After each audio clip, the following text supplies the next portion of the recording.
Hello everyone, I am Anuradha Priyadarshini and once again welcome to my channel current affairs with Anuradha. आज मैं आप लोग के साथ Pratiyogita Darpan December 2020 with detail explanation discuss करूंगी। जो लोग मेरे चैनल पर नए हैं या फिर जिन लोगों ने नहीं देखा है, मैंने रिसेंटली आप लोगों के लिए जनवरी और फरवरी 2021 का प्रतियोगिता दर्पण अपलोड किया था। आप एक बार ज़रूर देख लीजिए। ऊपर आई कार्ड में मैं आपको इसका लिंक प्रोवाइड कर दूंगी। मार्च का भी मेमोरेबल पॉइंट मैंने आप लोगों के लिए अपलोड किया है विथ PDF। मुझे PDF के लिए बहुत ज़्यादा रिक्वेस्ट आता था कि मैं PDF प्रोवाइड करूँ, तो अब मैं मार्च ऑनवर्ड्स आप लोगों को PDF भी प्रोवाइड करूँगी, तो आप एक बार ज़रूर देख लीजिएगा। और हाँ, मार्च की PD पे काम चल रहा है। Within by the end of this week आप लोगों को मार्च का PD भी दे दिया जाएगा। और SSC CGL के लिए मैं एक न्यू इनिशिएटिव लेने जा रही हूँ आप लोगों के लिए। SSC का एग्ज़ाम आपको मई और जून के महीने में होने का है। देखिए, उसमें 4 सेक्शंस होते हैं। आपका पहला सेक्शन होगा मैथ्स का, दूसरा आपको इंग्लिश हो जाएगा, फिर आपको रीजनिंग का सेक्शन हो जाएगा, उसका जनरल अवेयरनेस का एक सेक्शन होता है। बहुत 90% बच्चे जो हैं उसमें लैक करते हैं जनरल अवेयरनेस में, ताकि इसी वजह से उनका एग्जाम क्लियर नहीं हो पाता है। मैं आप लोगों के 40 आफ्टर 40 की गारंटी लूँगी और आप लोगों को CGL के लिए जो GA का पोर्शन है वो मैं आप लोगों को कराऊंगी। मेरे चैनल को लाइक कीजिए, सब्सक्राइब कीजिए, शेयर कीजिए, जितना ज़्यादा आप शेयर कर सकते हैं ज़रूर शेयर कीजिए। और हाँ, बेल बटन को भी प्रेस करके रखिए ताकि मेरे जितने भी अपकमिंग वीडियोस हो उसका नोटिफिकेशन आपके पास सबसे पहले आए। Let's start the video. चलिए, हमारा पहला क्वेश्चन ही बहुत इंपॉर्टेंट है। अटल टनल। अटल टनल जो है वो वर्ल्ड का लॉन्गेस्ट हाईवे टनल है, ओपनड इन हिमाचल प्रदेश। इसको इनॉग्रेट किया गया है at Rohtang on 3 October 2020।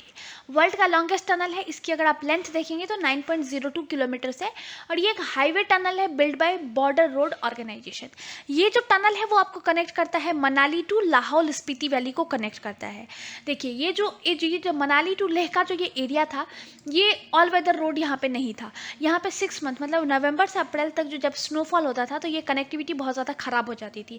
Even अगर आप देखेंगे तो इंडिया चाइना का जो बॉर्डर था लेह के आसपास में, वहाँ पे भी आर्मी वगैरह को जाने में बहुत ज़्यादा टाइम लगता था, बहुत मुश्किलें होती थी।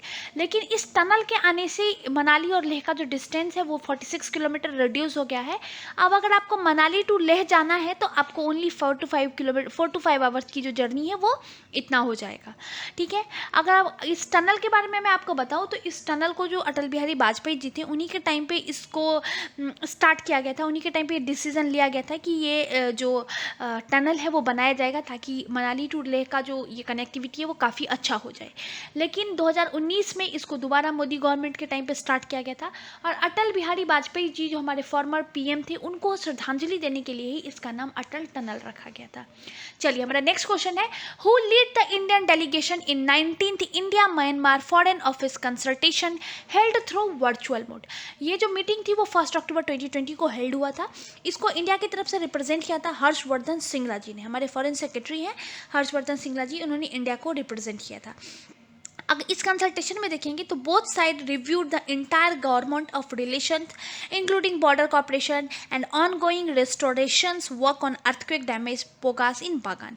इन दोनों ने कोविड-19 पैंडेमिक की के टाइम पे जो भी एक दूसरे को हेल्प किया था उस चीज़ों को भी यहाँ पे काफ़ी ज़्यादा डिस्कस किया गया था। और हाँ, जॉइंट ट्रेड कमिटी मिनिस्ट्रल्स मीटिंग जो है वो भी इन्होंने गठित किया ताकि बाद में जाकर के इसकी भी एक मीटिंग हो सके और इस टॉपिक पे भी इंडिया और म्यांमार जो है एक दूसरे को सपोर्ट कर सके। चलिए, हमारा नेक्स्ट क्वेश्चन है, वैश्विक भारतीय वैज्ञानिक समिट, जिसको वैभव समिट भी कहा गया था, इसको इनॉग्रेट किया गया था PM मोदी जी के द्वारा 2 अक्टूबर 2020 को। अगर मैं आपको इस समिट के बारे में बताऊं तो addressing the summit PM Modi said the government has taken numerous measures to boost science research and innovation. He said that science is the core of our efforts towards socio economic transformation. He said in 2014, 4 new vaccines were introduced into the country's immunization program, which include an indigenously developed rotavirus vaccine. He said the government has encouraged indigenous vaccine production. इन्होंने इस चीज़ को भी काफ़ी ज़्यादा, इन्होंने जो vaccines वगैरह इसको तो इन्होंने काफ़ी ज़्यादा यहाँ पे हाईलाइट किया ही था। साथ ही साथ इन्होंने ये भी कहा था कि इस वैक्सीन प्रोग्राम के तहत इन्होंने पोषण मिशन भी प्रोवाइड किया था, को भी स्टार्ट किया था, जिसके तहत जो बच्चे हैं, गरीब तबके के बच्चे हैं, उनको हेल्दी और न्यूट्रिशियस फूड जो है ताकि एक टाइम का प्रोवाइड किया जा सके।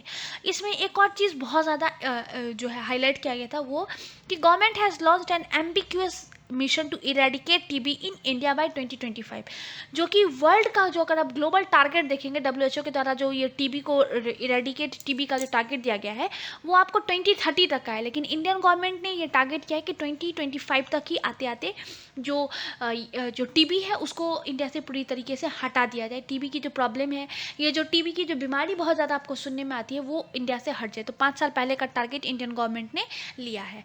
चलिए हमारा नेक्स्ट क्वेश्चन है, laser guided anti tank missile ATGM जिसको हम कहते हैं, test fired by DRDO on 1 October 2020 at Ahmednagar, Maharashtra. Pune based Armament Research and Development Establishment developed the ATGM in association with High Energy Material Research Laboratory and Instrument Research and Development established। अगर आप ATGM का जो firing range देखेंगे तो ये आपको 1.5 kilometres to 5 kilometres तक का इसका रेंज है। ये सेकेंड सक्सेसफुल टेस्ट फायरिंग है of the missile having a range of up to 5 kilometre.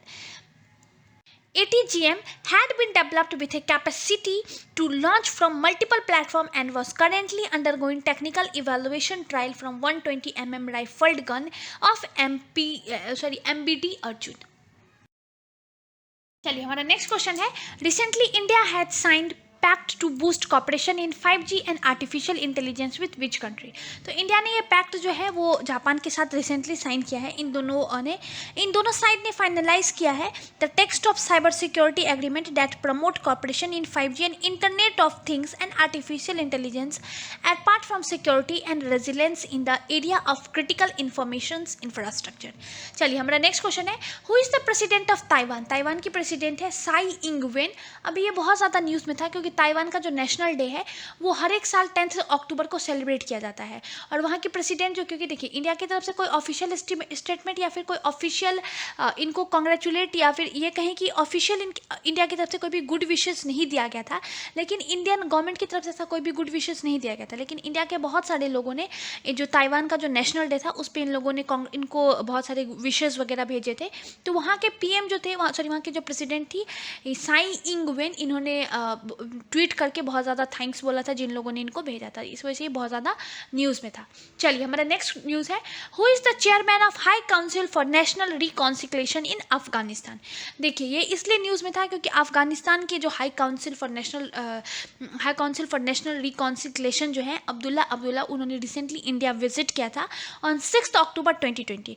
और इंडिया की तरफ से ये श्योर किया गया था कि इंडिया की जो पॉलिसी है अफगानिस्तान के लिए, पीस की जो पॉलिसी है वो हमेशा peace, prosperity and stability in Afghanistan, इस चीज़ को इंडिया की तरफ से श्योर किया गया था। और इंडिया की तरफ से जो हमारे एक्सटर्नल अफेयर मिनिस्टर हैं S जयशंकर जी, उन्होंने इस चीज़ की श्योरिटी अफगानिस्तान को दी थी। हमारा नेक्स्ट न्यूज़ है Rudram 1। It is an air to surface anti radiation missile developed by DRDO। अगर मैं आपको रुद्रम के बारे में बताऊं तो which is designed to destroy a variety of enemy surveillance, communication and radar target on the ground after being fired from Sukhoi 30 Mk1 fighter. The new generation anti radiation missile Rudram 1 will take some time to become operational as has a strike range from 100 to 200 kilometre depending on the altitude from where it is fired.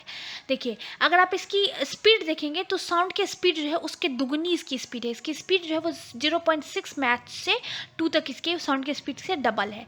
इसको Sukhoi jet से जो है उसको इस missile को launch किया जाता है और ऐसी कोशिश की जा रही है कि दूसरे मिसाइल से भी इसको लॉन्च किया जा सके। इसके लिए भी टेस्टिंग वगैरह बाकी है।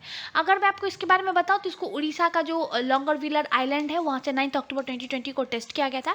It is primarily meant for supervision of enemy air defence. चलिए कुछ और चीज़ें मैं अगर आपको रुद्रम 1 के बारे में बताऊँ तो ये पहला such air to ground missile developed by DRDO for neutralizing surveillance and guidance radar communication tower, command and control centre and other radiation emitted targets. ये जो मिसाइल है powered by 2 pulse solid rocket motor for enhanced range can be launched from Sukhoi from different altitude ranging from 500 meters to 15 kilometer. It has both lock on before launch and lock on after launch modes. इसमें ये दोनों चीज़ें इसमें available है। चलिए हमारा next news है बोनगो सागर के बारे में। ये एक joint naval exercise of India and Bangladesh है। रिसेंटली 3 अक्टूबर 2020 को नॉर्दर्न बे ऑफ बंगाल में इसको ऑर्गेनाइज किया गया था। चलिए इसमें दोनों तरफ के शिप जो थे उन्होंने पार्टिसिपेट किया था. Ship from both navies participated in the surface water drill, seamanship evolution and helicopter operations के लिए.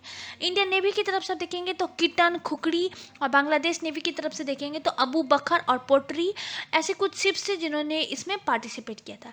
ये थर्ड एडिशन ऑफ ये जो बोनगो सागर है was followed later by the third edition of India Bangladesh coordinated patrol जो है उसका ये थर्ड एडिशन था. चलिए, इसके बाद अगर मैं बताऊं तो ये बोनगो सागर एक्सरसाइज जो है इसका मेन एम है इस एक्सरसाइज को करने का at developing interoperability and joint operational skills through conduct of maritime exercise and operation. Bongo Sagar जो पहली बार 2019 में हुआ था, ये उसका सेकेंड एडिशन ही है. जो इंडिया और बांग्लादेश के बीच में ये जो एक्सरसाइज है इसका सेकेंड एडिशन ही था. चलिए, हमारा नेक्स्ट न्यूज़ है क्रिस्टोफ फेनॉट के बारे में. आपको पता होगा कि फ्रांस जो है अब वो बहुत ज़्यादा फोकस कर रहा है इंडियन ओशन एंड इसकी तरफ, और जो चाइना का जो बिहेवियर है इस एरिया में इसकी तरफ जो फ्रांस है वो काफ़ी ज़्यादा फोकस कर रहा है. इसलिए फ्रांस की तरफ से पहला फर्स्ट एनओवी फॉर इंडियो पैसिफिक जो है उनको अपॉइंट किया गया है जिसका नाम है Christophe Penot. He will travel widely across India Pacific Indo Pacific to enhance relation with France partner and forge new initiative like trilateral dialogue with India and Australia. चलिए, हमारा नेक्स्ट न्यूज़ है when did France signed defence logistics support agreement with India. तो 2018 में India और France ने इस agreement को sign किया था. हमारा नेक्स्ट न्यूज़ है सुपरसोनिक ब्रह्मोस मिसाइल के बारे में. It's naval version was successfully flight tested on 8 October 2020. Missile was fired from INS Chennai. मैं आपको इस सुपरसोनिक ब्रह्मोस मिसाइल के बारे में बताऊं तो it hit the target with pin point accuracy after performing extremely complex maneuvers. BrahMos has a prime strike weapon will ensure the warship invincibility by engaging naval surface target at long ranges, thus making the destroyer another lethal platform of Indian Navy. ये चीज़ defence ministry की तरफ से एक statement के रूप में कहा गया था. ब्रह्मोस एयर स्पोर्स जो है वो एक इंडिया और रशिया का जॉइंट वेंचर है. Produce the supersonic cruise missile that can be launched from submarine, ship, aircraft और from land platform. Defence minister जो है राजनाथ सिंह, उन्होंने इस चीज़ के लिए DRDO को और ब्रह्मोस एरोस्पेस और इंडियन नेवी को इस सब चीज़ों के लिए उन्होंने इनको कॉन्ग्रेचुलेट किया था. इंडिया में जो ये BrahMos missile supersonic BrahMos missile जो आ गया है, न्यू वर्जन जो इसका आ गया है, इसके आने से जो इंडियन नेवी है, इंडियन एयरफोर्स है, इनको बहुत ज़्यादा बूस्टअप मिलेगा. ये चीज़ डिफेंस मिनिस्टर की तरफ से जो राजनाथ सिंह जी हैं उन्होंने इस चीज़ के लिए इन तीनों डिपार्टमेंट्स को कॉन्ग्रेचुलेट भी किया था. चलिए, हमारा नेक्स्ट न्यूज़ बहुत इंपॉर्टेंट है. Recently India participated in the 18th meeting of prosecutors general of SCO. Who represent इस SCO? पहले मैं आपको SCO का फुल फॉर्म बता देती हूँ. Shanghai corporation organisation. अभी रिसेंटली इसकी 8th मीटिंग जो है वो हेल्ड हुई थी 20 अक्टूबर 2020 को वाया वीडियो कॉन्फ्रेंसिंग. और इंडिया के जो सॉलिसिटर जनरल है तुषार मेहता जी, उन्होंने इंडिया को यहाँ पे रिप्रेजेंट किया था. चलिए, मैं अगर आपको SCO के बारे में बताऊँ, देखिए इस मीटिंग के बारे में कुछ बता दूँ तो all the prosecutor agreed to strengthen cooperation in preventing and combating corruption, mutual legal assistance and exchange of regulatory acts को इस चीज़ में इस मीटिंग में काफ़ी ज़्यादा डिस्कस किया गया था. और चलिए, हमारा नेक्स्ट क्वेश्चन है countries who are member of SCO. जो संघाई कॉर्पोरेशन ऑर्गेनाइजेशन का मेंबर कौन कौन सी कंट्री है, तो यहाँ पे 8 मेंबर्स हैं. यहाँ पे 8 कंट्रीज जो है वो SCO के मेंबर्स हैं. अगर आप इन कंट्रीज के नाम देखेंगे तो यह है China, Russia, Kazakhstan, Tajikistan, Uzbekistan, India and Pakistan. हमारा नेक्स्ट क्वेश्चन है SCO prosecutors general meeting 2020 will be hosted by. तो ये जो मीटिंग है वो इंडिया में होस्ट किया जाएगा. और SCO is an important regional grouping which give India an opportunity to engage its extended neighbourhood specially central Asian country जो हो जाएगा. चलिए, हमारा नेक्स्ट क्वेश्चन है व्हेन वाज SCO फाउंडेड. तो 15 जून 2021 को 2001 को इस ग्रुप को फाउंड किया गया था जिसका हेडक्वार्टर बीजिंग में है. इस बार जो ये संघाई कॉर्पोरेशन ऑर्गेनाइजेशन की मीटिंग हुई थी, 18th मीटिंग जो हुई थी, इसमें जो इंडिया को रिप्रेजेंट किया था हमारे सॉलिसिटर जनरल तुषार मेहता जी ने, उन्होंने इस चीज़ को काफ़ी ज़्यादा हाईलाइट किया था कि India has zero tolerance to corruption and black money. He also highlighted government flagship Pradhan Mantri Jan Dhan Yojana, saying it has expanded India's financial architecture. इस चीज़ को इस मीटिंग में तुषार मेहता जी ने काफ़ी ज़्यादा हाईलाइट किया था. और नेक्स्ट जो SCO प्रोसिक्यूटर जनरल मीटिंग जो है वो इंडिया में हेल्ड होना, इंडिया को होस्ट करना है इस मीटिंग को. चलिए हमारा नेक्स्ट क्वेश्चन है MOU on corporation in the exploration and uses of outer surface for peaceful purposes has been signed between India and which African country. तो ये जो MOU है वो इंडिया और नाइजीरिया के बीच में रिसेंटली साइन हुआ था। चलिए हमारा नेक्स्ट क्वेश्चन बहुत इंपॉर्टेंट है। IMD has dedicated first flash flood guidance services for which of the countries of south Asia. पहले मैं आपको फ्लैश फ्लड बताती हूँ कि होता क्या है। They are events of short duration with a very high peak and usually have less than 6 hours between the occurrence of rainfall and peak flood. They are the world's deadliest natural disaster with lack of warning capabilities and capacities of nation across the world. Flash flood क्या होता है मैं आपको बताती हूँ कि बहुत कम duration में बहुत ज़्यादा फ्लड आ जाता है। ये एक बहुत डिज़ास्टर का सिचुएशन आ जाता है और ऐसी ये जो फ्लैश फ्लड गाइडेंस सर्विसेज है ना वो बहुत कम कंट्रीज़ के पास है। तो अगर इस तरीके का with in less than 6 months के जो मानसून होता है, लेस दैन 6 मंथ्स का जो रेन होता है, रेनफॉल होता है, अगर उसी में इतना बड़ा अगर फ्लड आ जाएगा तो आप सोच सकते हैं कितना बड़ा नेचुरल डिज़ास्टर आ सकता है। इसीलिए IMD ने अभी recently first flash flood guidance services start किया है। ये साउथ एशियन कंट्रीज़ के लिए स्टार्ट किया। पहले मैं आपको इन कंट्रीज़ के नाम बता देती हूँ जिनको ये IMD के द्वारा डेडिकेट किया गया है। India, Bangladesh, Bhutan, Nepal and Sri Lanka. In countries को फ्लैश फ्लड की जो उनकी कंट्रीज़ में आती है उसकी जानकारी IMD के द्वारा दिया जाएगा। अगर मैं आपको इसके फीचर्स बताऊँ तो क्या क्या रहेगा। ये जो FFGS है इसको डिज़ाइन किया गया है IMD के द्वारा, IMD के इंडियन मेट्रोलॉजिकल डिपार्टमेंट के द्वारा इसको डिज़ाइन किया गया है। Flash flood guidance services has in-depth science, dynamic and technologies to provide guidance for the possible occurrence of flash flood at local level. It will provide the necessary product in real time to support the development of warning for flash flood about 6 to 12 hours in advance at the watershed level with resolution of 4 km into 4 km for the flash flood prone South Asian countries. अभी recently इसको IMD के द्वारा test किया गया है। अभी जो last monsoon season आया था उसमें इसको IMD के द्वारा ये जो डिवाइस है, ये जो सर्विसेज है, इसको टेस्ट भी किया गया था। चलिए हमारा नेक्स्ट क्वेश्चन है who address the recently held world bank IMF annual meeting 2020। तो इसको इंडिया की तरफ से एड्रेस किया था डॉक्टर हर्षवर्धन जी ने, हमारे union minister for health and family welfare जो हैं उन्होंने इसको इंडिया को यहाँ पे एड्रेस किया था, इंडिया को यहाँ पे रिप्रेजेंट किया था। ये जो मीटिंग है वो 21 अक्टूबर 2020 को हुई थी। मैं आपको इसके कुछ हाईलाइट बता देती हूँ। देखिए इसका थीम बहुत इंपॉर्टेंट था, unleashing the South Asian century through human capital for all and investing in COVID-19 vaccines and primary health delivery systems.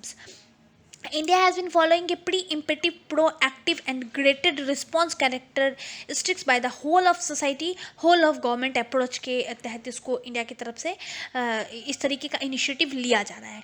COVID-19 के टाइम पे जो प्राइवेट सेक्टर्स की जो एबिलिटी है, उनकी जो एजिबिलिटी है, इसको काफ़ी ज़्यादा इसमें सपोर्ट किया गया था। PPE किट, N95 या फिर ऑक्सीजन, वेंटिलेटर्स, डायग्नोसिस टेस्ट, इन सब चीज़ों को इंडिया में काफ़ी ज़्यादा डेवलप किया गया है। अगर आपने कभी मोदी जी का भाषण सुना होगा तो उन्होंने बोला था कि इंडिया में मार्च 2020 में एक ही लैब था, लेकिन अगर आप आज के डेट में देखेंगे तो इंडिया में 2000 से ज़्यादा लैब हैं आज के टाइम पे इंडिया में जो कि टेस्टिंग वगैरह करती है। सेम चीज़ उन्होंने ICU फैसिलिटीज़, आइसोलेशन सेंटर्स के लिए भी बताया था कि बहुत सारे ऐसे हॉस्पिटल्स थे जहाँ पे ICU में इतनी ज़्यादा फैसिलिटीज़ ही नहीं थी, आइसोलेशन सेंटर तो था ही नहीं, लेकिन इस कोविड के टाइम पे जो इतना ज़्यादा डेवलप्ड हुआ है तो इंडिया की कैपेसिटीज़ को यहाँ पे बहुत ज़्यादा डेवलप किया गया था। ये भी चीज़ कहा गया था कि इंडिया को IT इंफॉर्मेशन टेक्नोलॉजी का यूज़ करने बहुत अच्छे से आ गया है इस कोविड के टाइम पे। अगर आपने देखा होगा तो कोविड के टाइम पे बहुत सारे स्कूल या फिर बहुत सारे पेरेंट्स, बहुत सारे बच्चे जिन्होंने कभी भी ऑनलाइन क्लासेस वगैरह नहीं ली थी वो लोग भी आज के टाइम पे ले रहे हैं। दूसरी चीज़ें ऐप वगैरह, जैसे गवर्नमेंट की तरफ से आरोग्य सेतु टाइप का ऐप दिया गया था, इसको आज के टाइम पे इंडिया में 170 मिलियन लोगों ने डाउनलोड करके रखा हुआ है, इसको यूज़ कर रहे हैं। तो इस चीज़ को काफ़ी ज़्यादा हाईलाइट किया गया था। ये भी चीज़ हाईलाइट किया गया था कि यहाँ पे जो इंडियन फार्मा कंपनीज़ हैं in partnership with foreign domestic research institution are expedite the trial of vaccine for the treatment of corona virus. आपको पता है कि आज के टाइम पे जब मैं ये वीडियो रिकॉर्ड कर रही हूँ इसके टाइम पे हमारे इंडिया में जो बहुत सारे हेल्थ केयर वर्कर्स हैं, जो आर्मी वाले हैं, उन लोगों को अभी तक वैक्सीन लग चुके हैं। इवन उनको जो इस वैक्सीन का जो 2 डोजेज़ है वो दूसरा डोजेज़ भी लग चुका है। तो बहुत जल्दी हम लोग एक्सपेक्ट कर सकते हैं कि नॉर्मल जनता जनार्दन के लिए भी ये वैक्सीन जो है वो अवेलेबल हो जाए। तो इस मीटिंग में डॉक्टर हर्षवर्धन जो थे उन्होंने इन चीज़ों को काफ़ी ज़्यादा हाईलाइट किया था। इंडिया को यहाँ पे बहुत ज़्यादा अप्रिशिएशन भी मिला था। अब हम लोग मोस्ट इंपॉर्टेंट पार्ट देख लेते हैं। LT. Shivangi, LT. Divya Sharma and LT. Shubhangi स्वरूप were recently seen in news. Who are they? They are graduated as fully operational maritime reconnaissance pilot. The ceremony was held at INS Garuda in Kerala on 20 October 2020. अगर मैं आपको LT. Shivangi के बारे में बताऊं तो she became first female Indian Navy pilot on 2 December 2019. She is from Muzaffarpur, Bihar. Divya Sharma के बारे में बताऊं तो ये दिल्ली से आती हैं. वहीं अगर आप शुभांगी स्वरूप की बात करेंगे तो ये तिल्हार यूपी से बिलोंग करती हैं. देखिए, मैं आपको इनके स्टेट्स इसलिए बता रही हूँ क्योंकि बहुत ज़्यादा ये पूछा भी जाता है, क्योंकि ये पहली ऐसी महिला पायलट्स हुई हैं इंडियन नेवी में. तो ये बहुत इंपॉर्टेंट है और बहुत गर्व की बात है पूरी भारत के लिए भी. चलिए, हमारा नेक्स्ट न्यूज़ है भावना कंत के बारे में. अभी जो रिसेंटली 26 जनवरी 2021 का जो परेड हुआ था, उसमें इन्होंने आईएएफ की जो झांकी जाती है, इंडियन एयरफोर्स की जो झांकी गई थी, उसमें ये भी शामिल थी. और ये पहली female fighter pilot from India है. अगर मैं आपको इनके बारे में बताऊं तो 1992 में बॉर्न हुई है. ये दरभंगा, बिहार से बिलोंग करती है. और बिहार के लिए तो ये बहुत गर्व की बात है कि बिहार से एक तो पहली फीमेल फाइटर पायलट भी हैं बिहार से, और दूसरी पहली जो नेवी की पायलट है वो भी बिहार से ही है. तो बिहार के लिए तो बहुत गर्व की बात है. चलिए, हमारा नेक्स्ट क्वेश्चन है, who is Mohana Singh, one of the first female fighter pilot from India, born on 1992. Jhunjhunu करके जगह है, वहाँ से ये बॉर्न है. अगर मैं आपको अवनी चतुर्वेदी के बारे में बताऊं तो one of the first female fighter pilot from India, born on 27 अक्टूबर 1993. और ये रेवा, हरियाणा से बिलोंग करती हैं. चलिए, हमारा नेक्स्ट न्यूज़ है तानिया शेरगिल के बारे में. She is an officer with army's corps of signal. She become first women parade adjutant for the republic day parade 2020. हमारा नेक्स्ट क्वेश्चन है आईएनएस कवारती के बारे में. Was commissioned into Indian navy. अगर मैं आपको आईएनएस कवारती के बारे में कुछ बताऊं तो अभी रिसेंटली फॉर्मली इसको इंडक्ट किया गया है इंडियन नेवी में at the naval dockyard in eastern naval command में. इसको रिसेंटली जो है वो फॉर्मली इसको इंडक्ट किया गया है.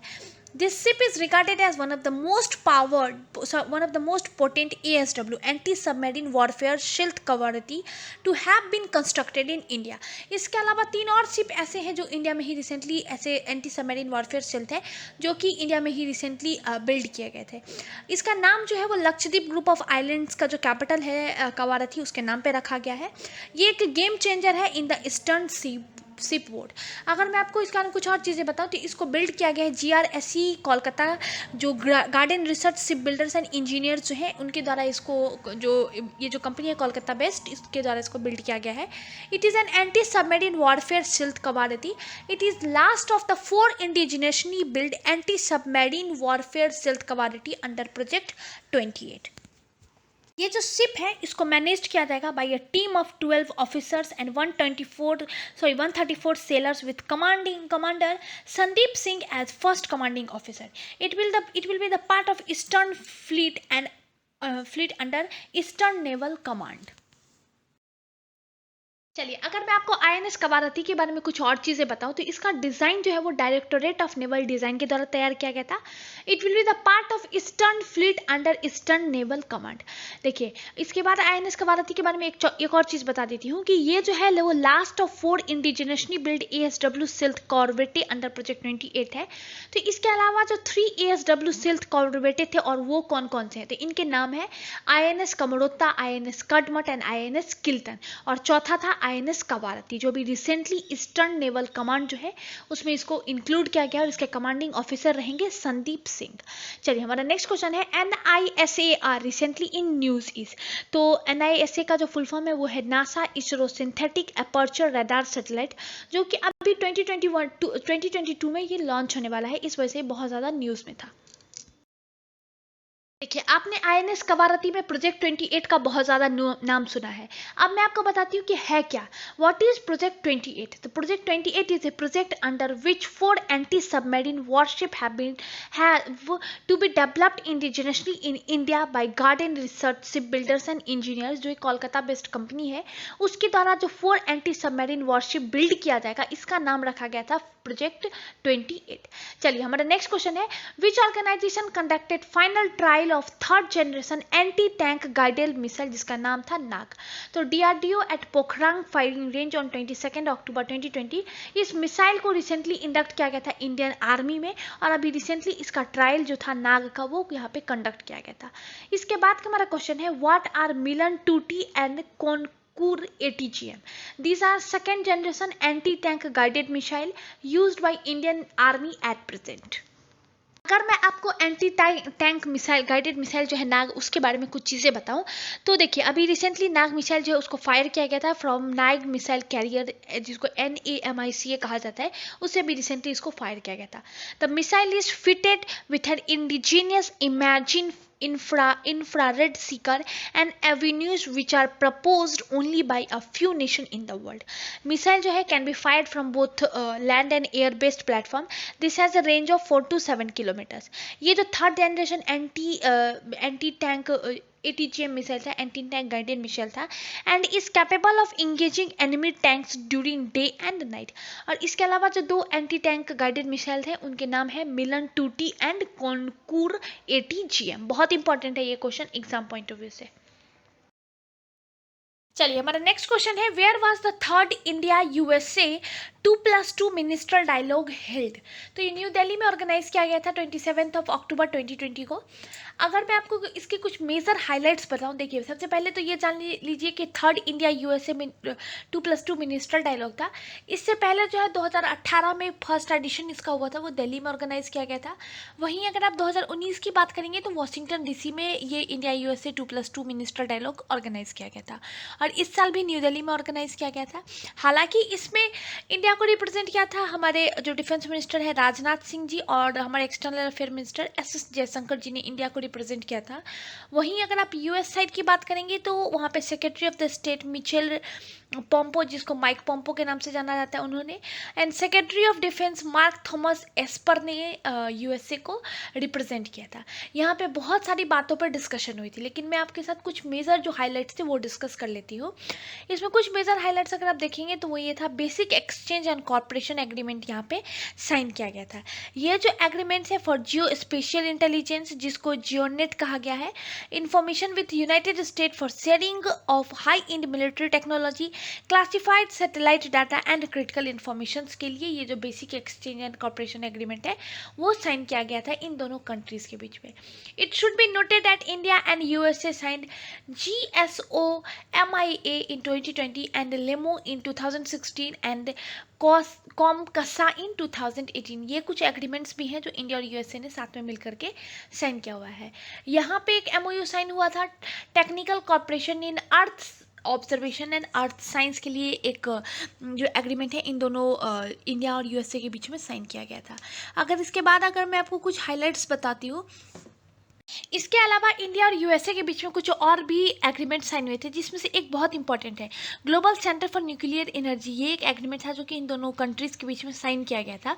Both nation agreed for the extension of MOU between the US government and the government of India concerning cooperation with India's global centre for nuclear energy partnership.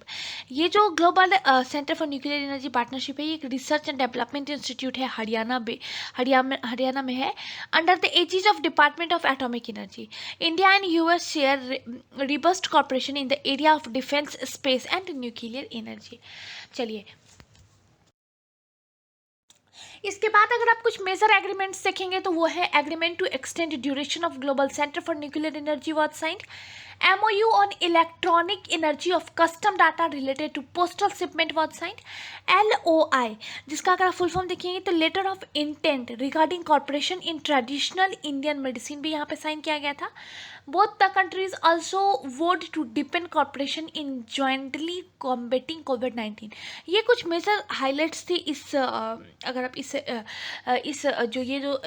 जो एक मीटिंग हुई थी इंडिया एंड USA का 2+2 minister dialogue, इसके कुछ ये major highlights थे।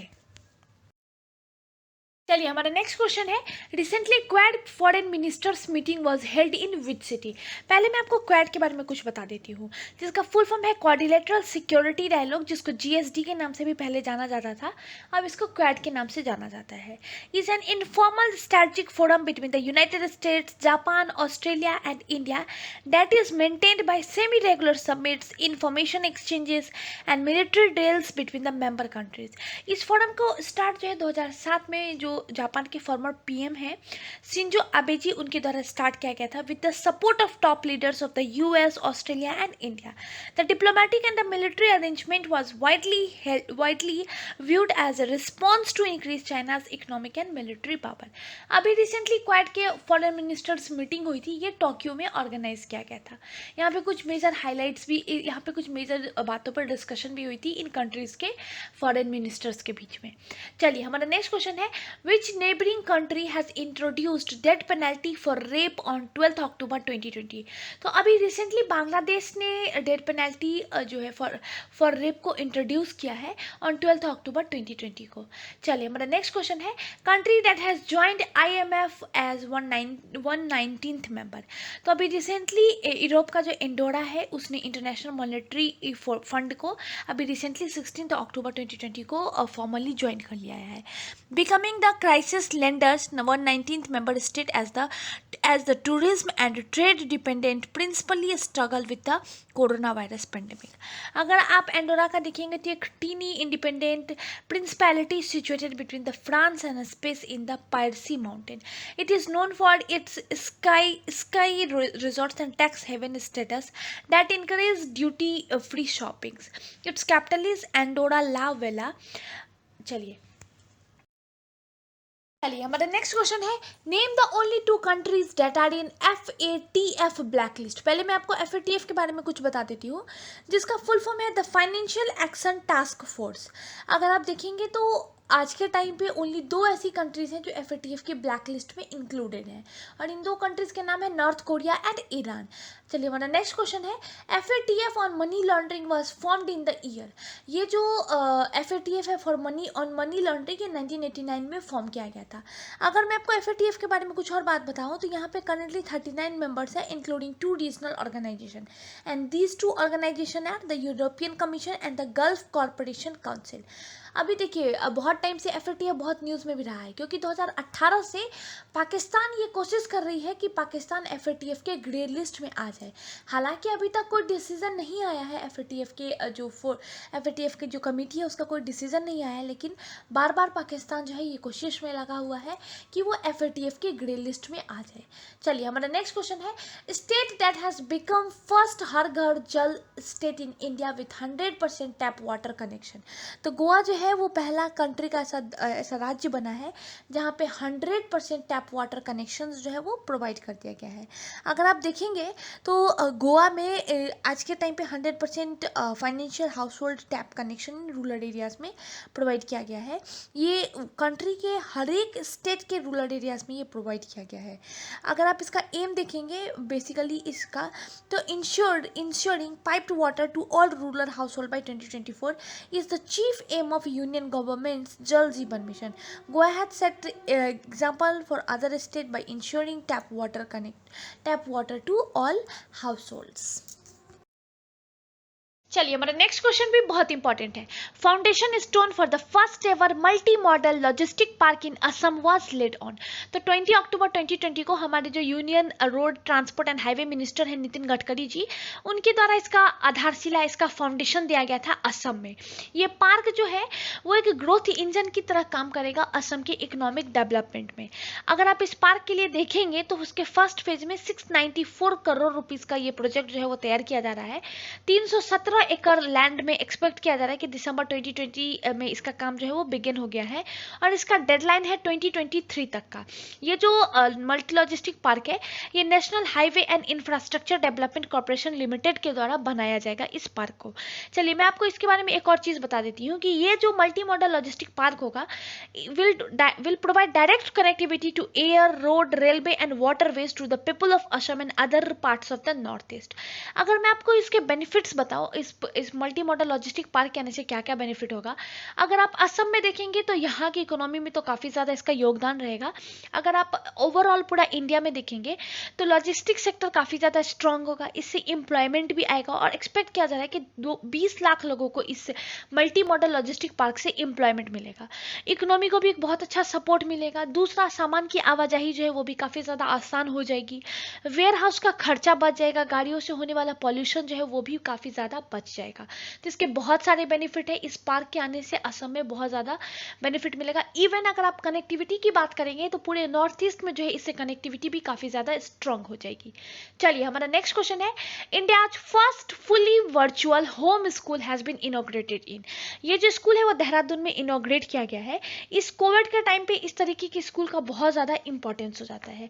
अगर आप इस फर्स्ट वर्चुअल स्कूल की बात करेंगे तो देहरादून में एक ये इंश्योर करता है seamless education in unprecedented situation like COVID-19 pandemic. The school is began held as the first fully virtual home school in India. The school offered numerous courses including Sanskrit and Vedic mathematics with classes from kindergarten to class 12th. ये जो school है वो किसी भी time साल में start हो सकता है और ये एक एकेडमिक सेशन जो अगर आप इसका देखेंगे तो 9 मंथ्स का इसका एकेडमिक सेशन जो है वो पूरा चलता है। इसमें बहुत सारे सब्जेक्ट्स लाइक जनरल सब्जेक्ट जितने भी हैं जैसे फिजिक्स है, केमिस्ट्री है, इंग्लिश है, ज्योग्राफी है, मैथ्स है, ये सारे सब्जेक्ट यहाँ पे पढ़ाए जाएंगे। साथ ही साथ यहाँ पे म्यूजिक, संस्कृत और other subjects based on the Indian classical tradition will also be offered at the school. चलिए, हमारा नेक्स्ट क्वेश्चन है, who has been appointed secretary general of national human right commission. तो इसके सेक्रेटरी जनरल जो है वो senior most bureaucrat है बिम्बंधर प्रधान जी, उनको अभी रिसेंटली चूज किया गया है। अगर मैं आपको इनके बारे में बताऊं तो 1987 बैच के आईएएस ऑफिसर है, बिहार कैडर के आईएएस ऑफिसर हैं। इससे पहले वो special secretary and financial adviser भी रह चुके हैं ministry of agriculture and farmers welfare में। चलिए, हमारा नेक्स्ट क्वेश्चन है, name the famous costume designer who passed away. तो अभी रिसेंटली भानु अथैया जो है वो कॉस्ट्यूम डिजाइनर है, उनका देहांत हुआ था। She was India's first Oscar winner, 1987 में इनको ऑस्कर दिया गया था for costume design in the movie Gandhi. Gandhi was directed by Richard Attenberg. चलिए, हमारा नेक्स्ट क्वेश्चन है, अकितम अच्युतम नपू कृति के बारे में। ये एक मलयालम पोएट है, अभी रिसेंटली 15 अक्टूबर 2020 का इनका देहांत हुआ है। अगर मैं आपको इनके बारे में बताऊं तो इनको जो है ज्ञानपीठ से भी पुरस्कार से भी इनको नवाजा जा चुका है। 94 के थे जब इनका देहांत हुआ है और 20th जो सेंचुरी था उसके बहुत नामी गामी ये पॉपुलर जो है ये राइटर हुआ करते थे, ये पॉपुलर पोएट हुआ करते थे। चलिए, हमारा नेक्स्ट क्वेश्चन है, थॉमस बैच के बारे में। ये आईओसी के प्रेसिडेंट है, इनको सियोल पीस प्राइज दिया गया था इस साल का। चलिए, अगर मैं आपको थॉमस बैच के बारे में बताऊं कि इनको ये प्राइज क्यों दिया गया है, तो Thomas Bach got the honour for his great role in the 2018 winter Olympic games in South Korea.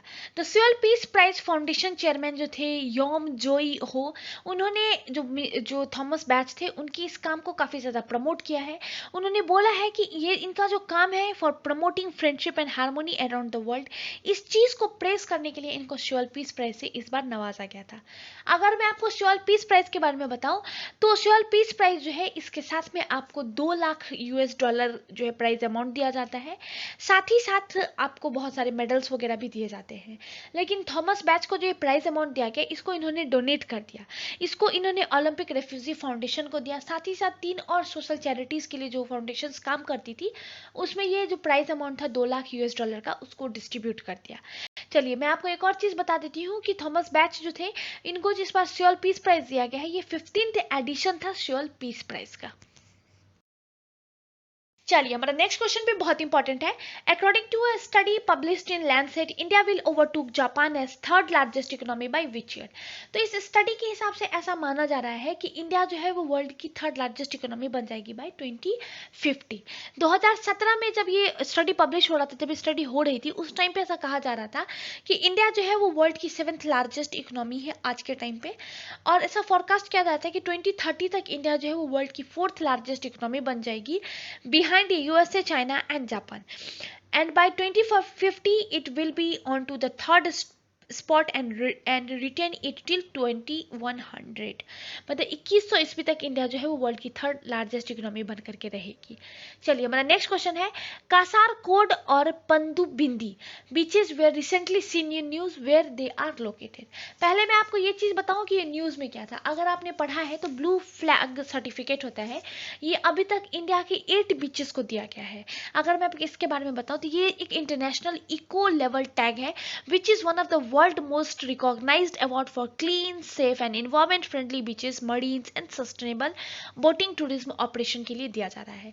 आज के टाइम में अगर आप इंडिया में देखेंगे तो 8 ऐसे बीचेस हैं डिफरेंट डिफरेंट स्टेट्स के जिनको ये ब्लू फ्लैग सर्टिफिकेट जो है वो दिया गया था। और ये जो बीच है कासारकोड और पनडुब्बिंदी, इन दो बीचेस को भी इस बार जो है ब्लू फ्लैग सर्टिफिकेट दिया गया। ये भी ब्लू फ्लैग सर्टिफिकेट की कैटेगरी में, बीचेस की कैटेगरीज में आते हैं। मैं अगर आपको ब्लू फ्लैग के बारे में और कुछ बता दूं तो देखिए ये एक तरीके का ग्लोबल रिकॉग्नाइजेशन है। इंडिया के conservation and sustainable development efforts को एक ग्लोबल रिकॉग्नाइजेशन दिया जा रहा है। India is also the first country in the Asia Pacific region which have achieved this feet in just about 2 years time. अगर आप आज के डेट में देखेंगे तो 8 ऐसे बीचेस हैं जिनको ब्लू फ्लैग सर्टिफिकेट दिया गया है। अगर मैं आपको इनके नाम बताऊं तो कासारकोड कर्नाटका का है, इसको दिया गया था। वहीं शिवराजपुर बीच जो है द्वारका गुजरात का, उसको भी ब्लू फ्लैग सर्टिफिकेट दिया गया है। घोघला दीव का जो बीच है उसको भी दिया गया है। पनडुब्बिंदी कर्नाटका का है। कप्पड़ जो है वो केरल का एक बीच है, उसको भी दिया गया है। इसके बाद अगर आप देखेंगे गोल्डन बीच है उड़ीसा का, उसको भी दिया गया है। ऋषिकोंडा आंध्र प्रदेश का एक बीच है, विशाखापट्टनम के पास में पड़ता है, इसको भी ब्लू फ्लैग सर्टिफिकेट दिया गया है। राधानगर बीच जो है अंडमान एंड निकोबार का, उसको भी ब्लू फ्लैग सर्टिफिकेट दिया है। तो टोटल अगर आप देखेंगे तो 8 बीचेस इंडिया के हैं जिसको ब्लू फ्लैग सर्टिफिकेट दिया गया है। अगर आप ओवरऑल पूरे वर्ल्ड की बात करेंगे तो 4600 बीचेस ऐसे हैं, मरीन्स बोटेज ऐसे हैं जिनको ये ब्लू फ्लैग सर्टिफिकेट दिया गया है। सबसे ज्यादा जो है वो स्पेन से है, वहां पे सबसे ज्यादा highest number of blue flag tagged site है आज के टाइम पे। India which start working on getting the tag in 2018 has plan to expand the network in blue flag certification to 100 such beaches in the country in the next 5 years। चलिए हमारा next question है, recently Asan conservation reserve had got Ramsar site where it is located. देखिए जिस तरीके से blue flag certificate जो है वो बीचेस को दिया जाता है, उसी तरीके से ये आसान कंजर्वेशन ये जो रामसर टैग्स है ये आपको भी डिफरेंट साइट्स है इंडिया में, वहां पे दिए जाते हैं। अगर आप इस रामसर साइट की टैग की बात करेंगे, ये रामसर टैग जो है वो बेसिकली आपको वेटलैंड्स को दिया जाता है, प्रिजर्विंग द वेटलैंड्स को ये टैग दिया जाता है। अभी रिसेंटली आसान कंजर्वेशन रिजर्व को ये टैग दिया गया है और ये जो आसान कंजर्वेशन रिजर्व है वो देहरादून में लोकेटेड है। बहुत इंपॉर्टेंट है ये क्वेश्चन भी। अभी रिसेंटली अगर आपने देखा होगा न्यूज में तो बहुत सारे रामसर साइट्स में जो ये टैग जो है बहुत सारे जगहों को, बहुत सारे डिफरेंट डिफरेंट साइट्स को दिया गया है। तो ये बहुत इंपॉर्टेंट है, एग्जाम में आपसे इससे क्वेश्चन जरूर पूछा जाएगा। तो आप ये ब्लू फ्लैग सर्टिफिकेट में जो 8 बीचेस हैं उनके नाम भी आप जरूर याद रखिए। और आप जिस स्टेट से बिलोंग करते हैं उस स्टेट से भी रिसेंटली या आज तक किस किस ऐसे वेटलैंड्स हैं जिनको ये रामसर टैग दिया गया है, आप उनका नाम भी जरूर ध्यान रखिए। बहुत ज्यादा न्यूज में है ये लास्ट ईयर से ही, तो आपको एक्सपेक्टेड आप देख लीजिए कि आपको क्वेश्चन इससे पूछा ही जाएगा। चलिए हमारा नेक्स्ट क्वेश्चन है, state that has emerged as top destination for domestic tourism in 2019। तो उत्तर प्रदेश जो है वो ऐसा राज्य बना है जहां पे सबसे ज्यादा डोमेस्टिक टूरिज्म आए थे in the year 2019 with A share of 23.1% travellers visiting the state. चलिए हमारा नेक्स्ट क्वेश्चन है, name the country that has unveiled world largest fountain. तो वर्ल्ड का लार्जेस्ट फाउंटेन जो है वो दुबई में है। हमारा नेक्स्ट क्वेश्चन है, who is the author of the book a song of India. तो रस्किन बॉन्ड जो है इस बुक के ऑथर हैं और ये बहुत इंपॉर्टेंट बुक है। हमारा नेक्स्ट क्वेश्चन है, स्क्वायर इन वोकोला, पोलैंड में एक स्ट्रीट होता है Wroclaw, has been named after which great Indian poet. तो देखिए जिसको हम एक चौराहा बोलते हैं वहां पे इसको एक स्क्वायर कहा जाता है, पोलैंड में इसको स्क्वायर कहा जाता है। तो एक वोकोला स्क्वायर है पोलैंड का, जिसको अभी हमारे जो अमिताभ बच्चन जी के फादर हैं और इंडिया के ग्रेट इंडियन पोएट हैं हरिवंश राय बच्चन जी, उसके नाम पे उस चौराहे का नाम, उस स्क्वायर का नाम जो है वो हरिवंश राय बच्चन रख दिया गया है। चलिए हमारा नेक्स्ट क्वेश्चन है इंडियाज एक्सटर्नल डिबेट। अगर आप मार्च एंड 2020 तक देखेंगे तो एक्सटर्नल डिबेट जो है इंडिया का वो 558.4 बिलियन डॉलर है। वहीं अगर आप जून एंड तक देखेंगे तो 554.5 बिलियन डॉलर है। चलिए हमारा नेक्स्ट क्वेश्चन है full form of BEAMS recently in news. इसका फुल फॉर्म है beach environment and aesthetics management services. अगर आप इसका ऑब्जेक्टिव देखेंगे इस प्रोग्राम का तो is to lessen pollution in coastal waters and beaches है। हमारा नेक्स्ट क्वेश्चन है ग्लोबल हंगर इंडेक्स 2020 में इंडिया का रैंक क्या है। बहुत इंपॉर्टेंट है ये क्वेश्चन। अगर आप इंडिया का रैंक देखेंगे तो इसमें 94 है। अगर आप वही लास्ट ईयर इंडिया का ग्लोबल हंगर इंडेक्स में रैंक देखेंगे तो 102 था। यहाँ पे 117 कंट्रीज को जो है डिफरेंट पैरामीटर्स के बेसिस पर रैंकिंग दी जाती है। According to the report 14% of the Indian population was undernourished while the index also reported a 37.4% stunting rate among children under 5। हमारा नेक्स्ट क्वेश्चन है what is the rank of India in the high net worth individuals as per the global wealth report 2020। तो India का rank जो है वो 4th है। अगर आप उससे पहले देखेंगे तो यूएसए, चाइना, जर्मनी, फिर 4th रैंक पे इंडिया आता है इस हाई नेट वर्थ इंडिविजुअल्स में। चलिए हमारा नेक्स्ट क्वेश्चन है नंदन कनन जू recently in news is located इन। ये जो जू है वो भुवनेश्वर में लोकेटेड है, भुवनेश्वर उड़ीसा में लोकेटेड है। हमारा नेक्स्ट क्वेश्चन है who is the union minister of state for culture and tourism. तो प्रहलाद सिंह पटेल जो है वो यूनियन मिनिस्टर है of state for culture and tourism. He recently 22 October 2020 को इन्होंने एक लॉन्च किया था प्रोग्राम जिसका नाम है life in miniature project, a collaboration between national museums, ministry of culture and Google arts and cultures. चलिए हमारा नेक्स्ट क्वेश्चन है ship recycling act 2019 is related to which convention. तो Hong Kong conservation for ship recycling जो है under international maritime organization से related है ये ship recycling act 2019। चलिए हमारा नेक्स्ट क्वेश्चन है where is the headquarter of IMO जिसको हम बोलते हैं इंटरनेशनल मैरीटाइम ऑर्गेनाइजेशन। इसका हेडक्वार्टर लंदन में है। अभी RRB का एग्जाम हो रहा है। ऐसे एग्जाम्स में ये क्वेश्चन होता है ना बहुत फेवरेट होता है। मतलब आप एक्सपेक्ट कर लीजिए कि हेडक्वार्टर से एक क्वेश्चन आपको देखने को मिल जाएगा, तो आप जरूर देख लीजिए एक बार। चलिए हमारा नेक्स्ट क्वेश्चन है Aditi Urja Sanch recently in news is a. ये एक eco friendly efficient and dimethyl ether fired burner unit है inaugurated by union minister of science and technology and earth science on 21 October 2020। चलिए हमारा नेक्स्ट क्वेश्चन है India shared gold medal with which country in the first online chess olympiad 2020। तो India ने medal जो है वो Russia के साथ शेयर किया था। इसके बाद का हमारा क्वेश्चन है व्हाट इज इंदिरा नेवी। ये एक बाइनियल बायलैटरल मैरीटाइम एक्सरसाइज है between Indian navy and Russian navy. तो इंदिरा नाम से ही आप याद रख लीजिए कि इंडिया प्लस रशिया मिलकर के ये नेवी एक्सरसाइज करती है। चलिए हमारा नेक्स्ट क्वेश्चन है HSTDV recently seen news is a hypersonic test demonstrator vehicle है। India successfully tested HSTDV and become only the 4th country in the world to do. इससे पहले अगर आप देखेंगे तो यूएसए, रशिया एंड चाइना ये 3 country है जिसने ये हाइपरसोनिक टेस्ट डेमोन्स्ट्रेटेड व्हीकल्स जो है इसको सक्सेसफुली टेस्ट किया है। अब इसके बाद ये कैटेगरी में 4th नाम जो है वो इंडिया का ही जुड़ गया है। चलिए हमारा नेक्स्ट क्वेश्चन है as per the PM speech on independence day 2020 6 lakh villagers will be connected through optical fibre network within 1000 days.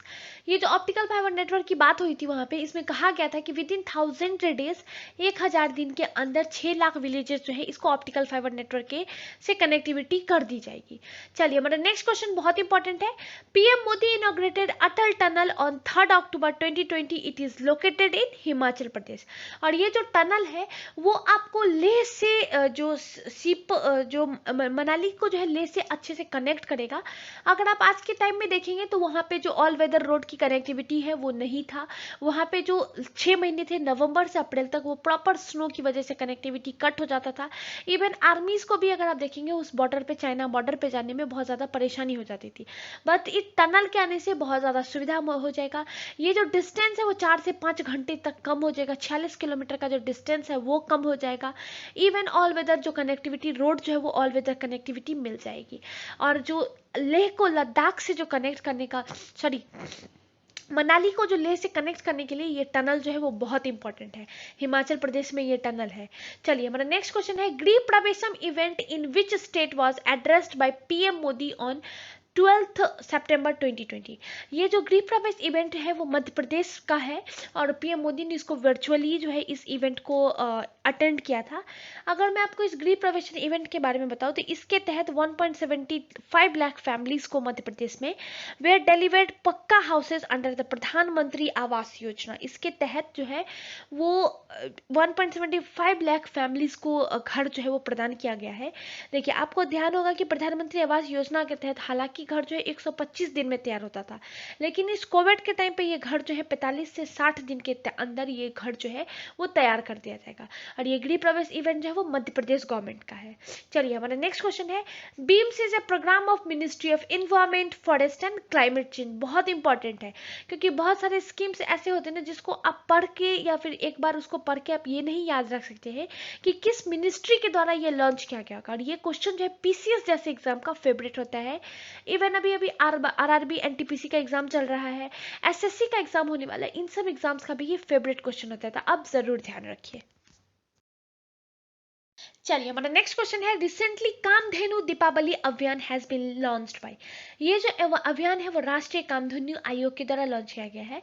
It promote extensive use of cow dung panchagavya product during 2020 Diwali products. देखिए अगर मैं इसके बारे में बताऊं तो ये जो अभियान है कामधेनु दीपावली अभियान, ये कामधेनु आयोग के द्वारा लॉन्च किया गया था। ये आयोग जो है 2019 में बना था। ये आयोग अगर आप देखेंगे तो ministry of fisheries animal husbandry and dairy के अंदर ये आयोग आता है, इस मिनिस्ट्री के अंदर आता है। इसके तहत 33 करोड़ जो गाय के गोबर से बने दिए होते हैं उसको 11 करोड़ परिवारों के तक पहुंचाना इसका बेसिक टारगेट है इस अभियान का। कि 2020 की जो दिवाली थी उसमें ये जो गाय के गोबर से बने दीप होते हैं वो लोगों तक पहुंचाना ताकि लोग इसको प्रज्वलित करें। और ये टारगेट था कि 33 करोड़ जो है वो गाय के गोबर से बने दिए जले। ये बेसिक टारगेट था इस अभियान का। चलिए हमारा नेक्स्ट क्वेश्चन है, KAPILA is a programme launched by. पहले हम लोग इसका फुल फॉर्म देख लेते हैं, Kalam programme for intellectual property literacy and awareness. ये मिनिस्ट्री ऑफ एजुकेशन का एक प्रोग्राम है। It was launched virtually by union education minister on 16 October 2020। अगर मैं आपको कपिला के बारे में बताऊं तो ये 89th बर्थ एनिवर्सरी जो थी हमारे former president APJ Abdul Kalam के जन्मदिन के दिन इसको लॉन्च किया गया था। Through the campaign the government will spread awareness through educational programme about the importance of patenting invention to lead India towards self reliance. और इसी के लिए 15 से 23 का जो अक्टूबर का जो वो वीक था उसको इंटेलेक्चुअल प्रॉपर्टी लिटरेसी वीक के रूप में सेलिब्रेट किया गया था। और हर एक साल इस एक वीक वो जो वीक होगा 16 अक्टूबर वाला उसको सेलिब्रेट किया जाएगा इंटेलेक्चुअल प्रॉपर्टी लिटरेसी वीक के रूप में। चलिए हमारा नेक्स्ट क्वेश्चन है, वैभव समिट 2020। इसको पीएम मोदी के द्वारा 2 अक्टूबर 2020 को जो गांधी जयंती है उस दिन इसको इनॉग्रेट किया गया था। It was a global virtual summit of overseas and resident Indian researchers and academicians. The aim of the summit was to bring Indian origin luminaries in academic institutions and R&D organization across the world and resident counterparts on a single platform to debate upon collaborating mechanism to strengthen academic and science and technology base in India for global development। अगर आप इस summit का major discussion या फिर ये कहें कि major focus अगर आप देखेंगे तो quantum technology, artificial intelligence and machine learning, communication technologies, computation and data sciences के ऊपर इस समिट में मेजर डिस्कशंस जो हुए थे वो ये थे। बहुत इंपॉर्टेंट है ये समिट। ये एक तरीके का ग्लोबल वर्चुअल समिट था overseas and resident Indian researcher and academicians के बीच में।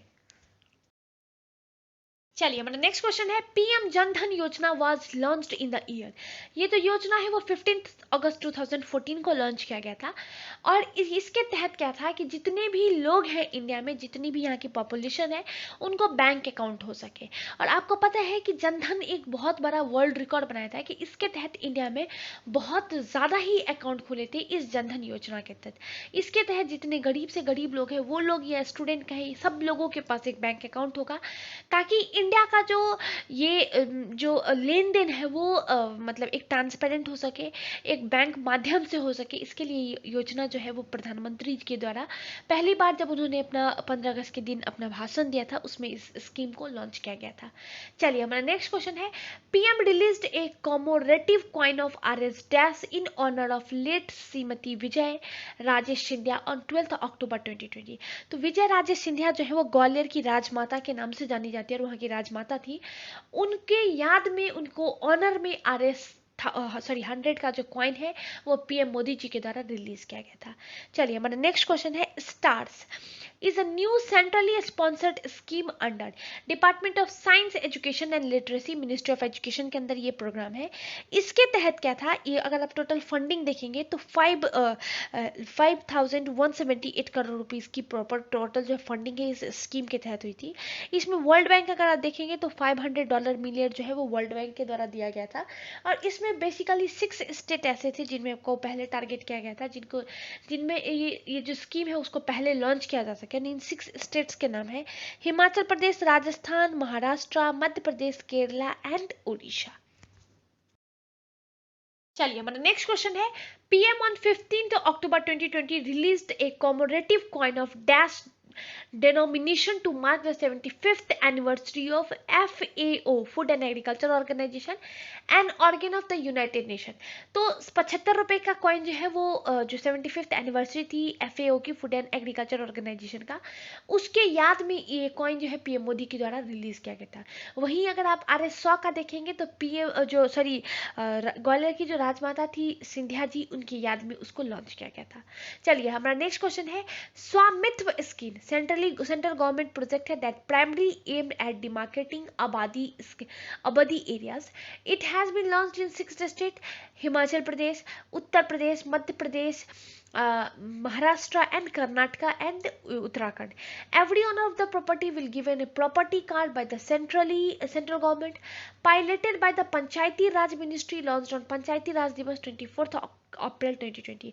देखिए अगर मैं आपको स्वामित्व स्कीम के बारे में बताऊं तो इसके तहत जितने भी लोग, चाहे वो मकान के मालिक हो, चाहे वो उनके पास जमीन हो, उनको एक स्वामित्व कार्ड दिया जाएगा, प्रॉपर्टी कार्ड दिया जाएगा, जिसके लिए आपका लिंक, आपका जो रजिस्टर्ड नंबर होगा जिस भी प्रॉपर्टी, अगर मान लीजिए आपके नाम पर कोई घर है तो आप जब रजिस्टर कराने के लिए गए होंगे तो आपने वहाँ पे कोई नंबर भी रजिस्टर करा होगा, उस पर आपको लिंक प्रोवाइड किया जाएगा। उस लिंक पे जब आप क्लिक करेंगे तो आपका उस पर्टिकुलर प्रॉपर्टी के लिए एक प्रॉपर्टी कार्ड जो है वो गवर्नमेंट ऑफ इंडिया के द्वारा आपको दिया जाएगा, सेंट्रल गवर्नमेंट के द्वारा दिया जाएगा।